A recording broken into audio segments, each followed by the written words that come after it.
وہ قرآن کو پڑھتا ہے لیکن وہ اٹک اٹک کر کے پڑھا کرتا ہے. جب وہ قرآن کو پڑھتا ہے صحیح سے پڑھنا اس کو نہیں آتا ہے. وَيَتَعْتَوْ فِيهِ وَهُوَ عَلَيْهِ شَاقٌ جب وہ قرآن پڑھتا ہے تو قرآن کا پڑھنا اس کے اوپر دشوار گزر رہا ہے, اس سے بڑی مشکل کا سامنا کرنا پڑتا ہے. اللہ کے رسول فرماتے ایسا آدمی جو دنیا میں قرآن پڑھنے کی کوشش کرتا ہے اور اٹک اٹک کے وہ پڑھا کرتا ہے, بھول جاتا ہے, پھر آیت کو ریپیٹ کرتا ہے, بار بار اس کو پڑھنے کی کوشش کرتا ہے لیکن وہ ہمت کو نہیں آتا ہے. اللہ کے رسول اس کا مقام بیان فرماتے لہو اجران, اے لوگوں کیا جانتے ہو اس آدمی کو ڈبل ثواب دیا جائے گا. اس آدمی کو اللہ رب العالمین دوہرا ثواب سے نوازے گا. ایک تو قرآن پڑھنے کی, دوسرے جو اس کے اوپر مشکل پڑ رہا تھا, اس کو گرا گزر رہا تھا, اس کے اوپر بار بار وہ پریکٹس اور کوشش کر کے پڑھ رہا تھا, لہو اجران, اس آدمی کو ڈبل ثواب دیا جائے گا. یہ ہے قرآن مجید جو کم پڑھے لکھوں کو بھی محروم نہیں کرتا ہے اور حافظ اور عالم کو بھی محروم نہیں کرتا. ان کا تو مقام ہی کچھ ہے. یہ صرف اور صرف اسلام دے سکتا ہے سبھی لوگوں کو انصاف کے ساتھ. اچھا, یہ علم دین کی اہمیت جو ایسی ہے نا کہ اگر کوئی بندہ اپنے آپ کو علم دین سے جوڑ لیتا ہے تو یہ سمجھ لیں کہ وہ آدمی جنت کے راستے پہ چلتے جا رہا ہے. اچھا, ابھی آپ سے پوچھا جائے کہ آپ کو جنت کا راستہ بتا دیا جائے تو آپ چلنا چاہو گے؟ ہر کوئی چاہے گا نا کہ فوراً سارا کام چھوڑ کر کے,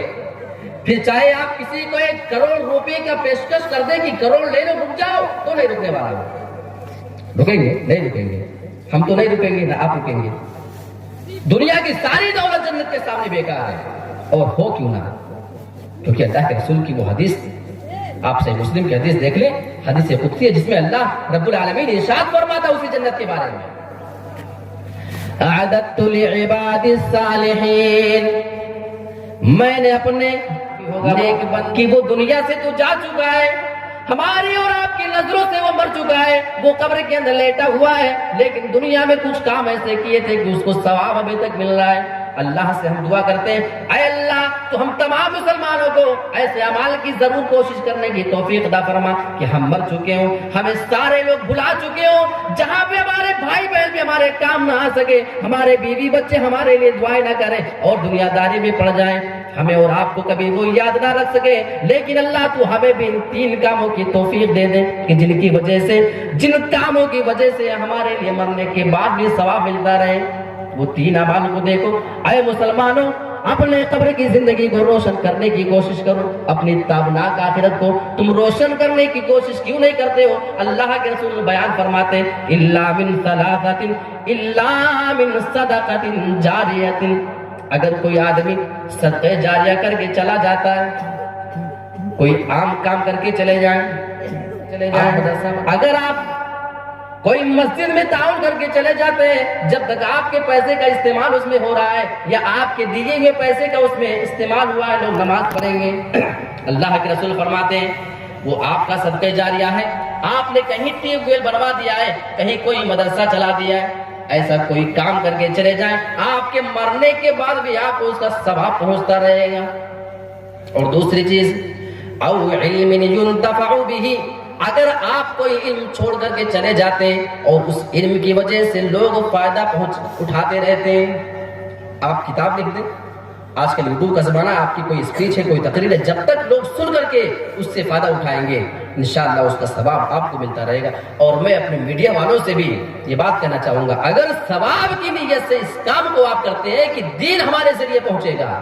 دین ہمارے بس آپ کی نیت, ہم دین کو پہنچانا چاہتے ہیں, ہم اللہ اور رسول کی بات کو پھیلانا چاہتے ہیں پوری دنیا کے اندر, اس وجہ سے ہم یہ کام کرتے ہیں, تو انشاءاللہ وہ چیز آپ کے لیے بھی صدقہ جاریہ بن سکتی ہے. ہم بھروسہ رکھیں اللہ پر. اور تیسری چیز بہت کام کیے, اللہ کے رسول فرماتے او ولد صالح يدعو له, اگر کوئی آدمی دنیا سے انتقال کر جاتا ہے لیکن اپنے مرنے کے بعد اس نے اپنی اولاد ایسی چھوڑی ہے جو اولاد اس کی نیک ہے, اور نیک اولاد اگر ہوگی تو آپ کے لیے وہ دعائیں ضرور کرے گی. اور دونوں الفاظ اللہ کے رسول نے ایک ساتھ ملا کر کے بیان فرمائے او ولد صالح, اگر وہ دنیا میں کوئی نیک اولاد کو چھوڑ کر کے چلا جاتا ہے, یدعو له, جو اللہ رب العالمین کے بارگاہ میں اس کے لیے دعائیں کریں. تو اس آدمی کو مرنے کے بعد بھی اس کا ثواب ملتا رہے گا۔ میں ایک جنازے میں گیا تھا، یہ کی بات کر رہا ہوں اپنے ضلع سدھارتھ نگر میں، اب پورا ایڈریس نہیں بتاؤں گا، نہیں تو وہ جان جائیں گے کہاں کی بات ہے۔ جنازے میں شرکت کے بعد اس کے 3-4 بیٹے، ایک ماں کا یا اس کے باپ کا انتقال ہوا تھا۔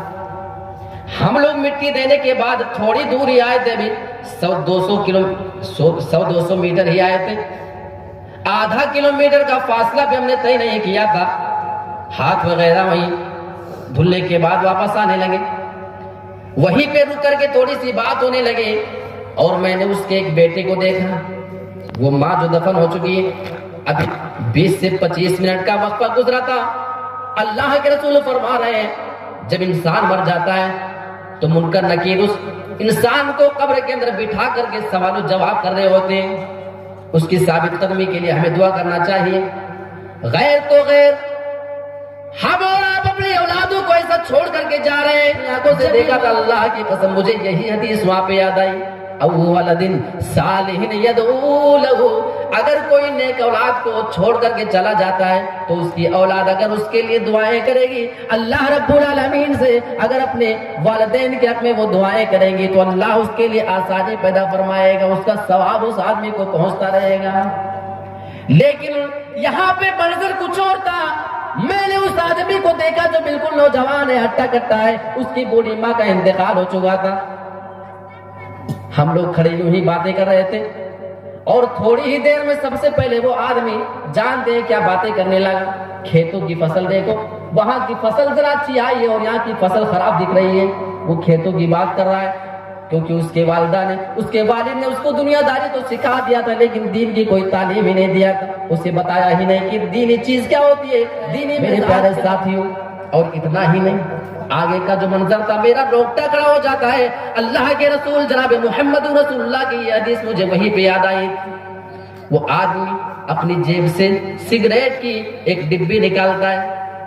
سگریٹ اپنے منہ پہ لگاتا ہے، ابھی 20 سے 25 منٹ کا وقفہ گزرنے پایا تھا، لیکن وہ نوجوان وہیں پہ سگریٹ نکال کر کے اس کو ماچس سے جلا کر کے دھوئیں اڑا رہا ہے۔ میرے پیارے ساتھیوں، کہاں گئی رسول کی وہ حدیث، اول دل صالح یدعو لہ، اگر تم کوئی نیک اولاد اپنے پیچھے چھوڑ کر کے چلے جاؤ گے وہ تمہارے لیے دعا کرے گی، اگر اللہ رب العالمین کے دربار میں وہ ہاتھ اٹھا کر کے تمہارے لیے دعائیں کریں گے، یدعو لہ، جب وہ دعائیں کریں گے تو تمہارا جب بیٹا تمہارے لیے وہ دعائیں کرے گا تو اس کا ثواب اللہ رب العالمین تم کو دے گا، اس دعا کی وجہ سے اللہ تمہارے عذاب کے اندر تخفیف فرمائے گا۔ پھر کیا فائدہ ایسے اولادوں کا؟ شاید آپ قرآن اٹھا کر کے دیکھیں، اللہ نے بہت سارے نبیوں کی اولاد کی دعائیں وہاں پہ بتائی ہیں کہ فلاں فلاں نبی نے دعائیں ہم سے کیا تھا اپنی اولاد کے لیے، لیکن کسی بھی نبی نے صرف یہ دعا نہیں کیا تھا کہ اے اللہ تو مجھے اولاد دے دے، بلکہ جب دعا کیا تھا رب هب لی من الصالحین، اے رب اگر تو ہمیں اولاد دے تو نیک اولاد ہم کو چاہیے، اولاد ہونا یہ ضروری نہیں بلکہ اولاد کا نیک ہونا ضروری ہے میرے پیارے ساتھیوں، ورنہ وہی اولاد ہمارے لیے وبال جان بن کر کے رہ جاتی ہے۔ تو یہ صحیح مسلم کی حدیث، آپ اس کو گرا مان کے رکھ رہے ہیں کہ آپ اپنی اولاد کو نیک بنائیں، ورنہ یہ آپ کی اولاد بھی ہو سکتی ہے جو آپ کے مرنے کے آدھے گھنٹے کے بعد اسے اپنے نشہ پہ کنٹرول نہیں ہوگا اور اسے تمباکو اور پان گٹکے اور سگریٹ سے فرصت نہیں ہوگی، آپ کے قبر کے پاس وہ دھڑلے کے ساتھ بغل میں کھڑے ہو کر کے راکھی اور دھوئیں اڑاتا ہوا نظر آ جائے تو کوئی حیرت کی بات نہیں ہے، کیونکہ آپ اس کو دین کے علم، تو یہ دین کا علم آپ کو آپ کے مرنے کے بعد بھی ثواب دیتا ہے۔ امام بخاری رحمۃ اللہ علیہ کے بارے میں اگر بات نہ ہو تو علم کی بات کرنا بیکار ہے۔ آج جب بھی پوری دنیا میں ان کا نام لیا جاتا ہے تو ان کے نام کے سامنے بڑے احترام کے ساتھ رحمۃ اللہ علیہ لگاتے ہیں، اللہ کی کروڑوں رحمتیں ہوں ان کے اوپر۔ یہ بات صرف اس بنا پہ ہے کہ انہوں نے جو علمی خدمت انجام دیا ہے پوری دنیا اس کو فراموش نہیں کر سکتی ہے۔ ایک حدیث کو لینے کے لیے ایک شہر سے دوسرے شہر کا سفر کرتے ہیں، سنا تھا کہ کسی کے پاس ایک حدیث ہے، بہت لمبا بڑی مشکل بنا سفر کر کے وہاں پہ پہنچتے ہیں۔ ہمارے یہاں وہ ٹرین کا زمانہ تھوڑی ہے، ہم لوگ تو مطلب جب آنا ہوتا آپ کے علاقوں میں پروگرام کے لیے تو ہم لوگ پہلے یہ چیک کرتے ہیں کہ وہاں سے ڈائریکٹ ٹرین ہے کہ نہیں ہے،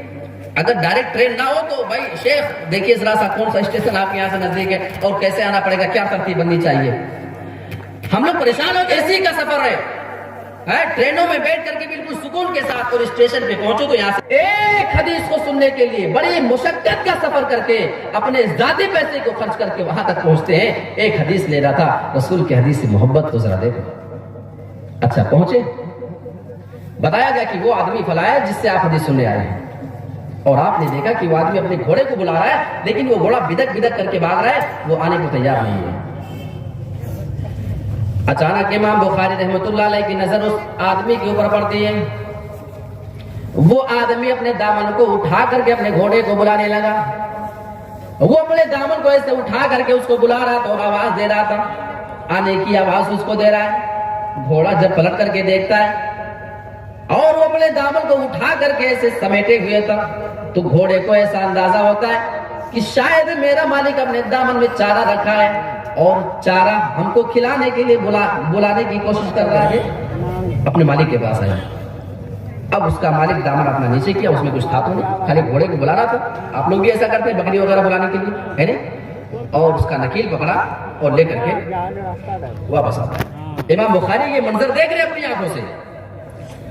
اچھا یہ منظر دیکھنے کے بعد امام بخاری رحمۃ اللہ علیہ واپس ہو گئے کہ بھیا ہم سے تم سے کوئی حدیث نہیں لینی ہے۔ اچھا اس کو بتایا گیا کہ یہ امام بخاری تھے جو تمہارے پاس حدیث لینے آئے تھے۔ تو وہ امام بخاری کو جب لوٹتا ہوا دیکھتا ہے تو بڑا تعجب کرتا ہے کہ اتنے دور کا آپ سفر کر کے آئے اور میرے انتظار میں آپ تھے۔ ہاں میں ہی وہ آدمی ہوں، آپ نے صحیح سنا ہے میرے پاس وہ حدیث، میں آپ کو سنا دوں گا انشاءاللہ۔ امام بخاری رحمۃ اللہ علیہ جواب دیتے ہیں، اب مجھے تم سے کوئی کام نہیں ہے، میں تمہارے پاس رسول کی حدیث کو سننے کے لیے آیا تھا، لیکن اب مجھے تم سے کوئی حدیث نہیں سننی ہے، کیونکہ تم میری نظر میں اس لائق حدیث ہم سے بیان کر سکو۔ وہ آدمی تعجب میں پڑ گیا، بھائی کیا بات ہے، کوئی ایسی بات تو پیش نہیں آئی۔ امام بخاری رحمۃ اللہ علیہ اس کو جواب دیتے ہیں، جب تو اپنے گھوڑے کو بلا رہا تھا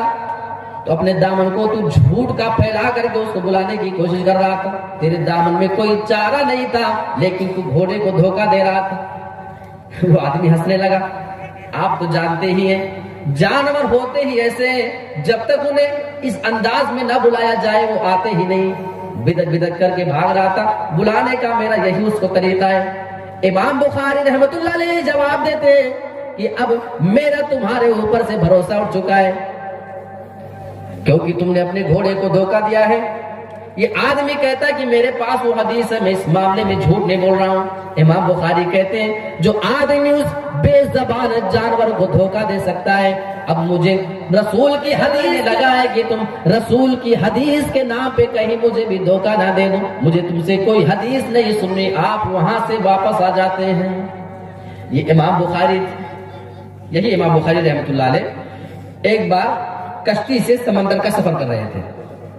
اور لمبا سفر تھا، تو سفر میں اکثر ہوتا ہے نا کہ بڑے بڑے لوگوں سے کچھ پہچان ہو جاتی ہے اور گھل مل جاتے ہیں، اور وہ بھی لمبا سفر، تو ایک دوسرے کو راز کی بات تو بتا دینا، ہاں میں ہم یہاں جا رہے ہیں، وہاں اتریں گے، ایسا ہے ویسا ہے، میرے پاس کیا ہے۔ امام بخاری رحمۃ اللہ علیہ بڑی سلجھی طبیعت کے آدمی تھے، انہیں کچھ ایسا محسوس ہو رہا تھا، دنیا داری اتنا سمجھتے نہیں تھے، بتا دیا کہ میرے پاس کچھ اشرفی موجود ہے اور فلاں کلر کی تھیلی میں نے اس کو رکھا ہوا ہے اور اتنی اشرفی میرے پاس ہے۔ اچھا یہ بتانے کے بعد امام بخاری بھول گیا اپنی بات کو، پھر وہ ادھر ادھر باتوں میں ہو گئے۔ لیکن تھوڑی دیر کے بعد اس آدمی کے دل میں لالچ پیدا ہوتی ہے، یہ آدمی اچانک شور مچا دیتا ہے، تھیلی غائب ہو گئی، سارے لوگ پریشان ہو جاتے ہیں اور اس آدمی سے اس کی نشانی پوچھی جاتی ہے، کس کلر کی تھیلی تھی، اس میں کتنی اشرفیاں موجود تھی۔ اب یہ آدمی بالکل صحیح جواب دے رہا ہے، کیونکہ